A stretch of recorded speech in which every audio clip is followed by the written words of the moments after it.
Judging is not a huge amount of time. The preparation is whatever materials we get, read them, go through it. But for me, I like to keep my mind as fresh as possible, so when I arrive and sit down, I don't have a lot of preconceived judgments. I want to listen to it and take it in and judge it based upon that. First of all, I've been an equity analyst all my career, so I've been doing exactly what the students are doing. So it's really exciting to be able to see where they're messing up, where they're doing well, and then give them feedback. My focus is a lot about what feedback I can give them after the scoring's done. Well, I think the main thing is that you've got to have an inquisitive mind and question, what you're being presented with, because each of these presentations are so good that you could literally sit there and go, I don't have a question.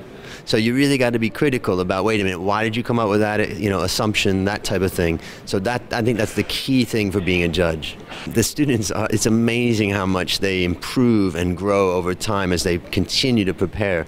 The hours that they spend is enormous. So when they come out of this thing, they really can say they have great presentation skills. They can argue a point, present it in an easy to understand way in a very short period of time. Not every student can do that for sure. Number one advice is that you got to get the audience and the judges excited. It's not just here, it's in life. If people don't feel excited and interested, and they have a feeling that you're conveying, then the numbers aren't going to do it.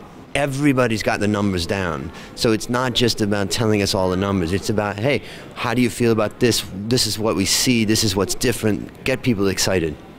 Well, I think the biggest thing for me is that what happens is that students get overwhelmed with numbers, and because we're in the field of finance, they think I've got to cover all of these things. But what I would argue is more important is the flow of the argument and the way that you explain it, because people can get confused, judges can get confused. Keep it simple to the point, but bring feeling. If you can transmit feeling to the judges, you've probably won their heart. Well, for me, it's been able to say, in Thailand we have a small number of charter holders, so it's an elite group. And so I always feel like I'm in a group of people who have a foundation that is much higher than a lot of others. In addition, I've been teaching ethics for CFA for our prep courses in Thailand that we do voluntarily. And I can say that with CFA, our level of understanding of ethics is miles ahead of the majority of other people.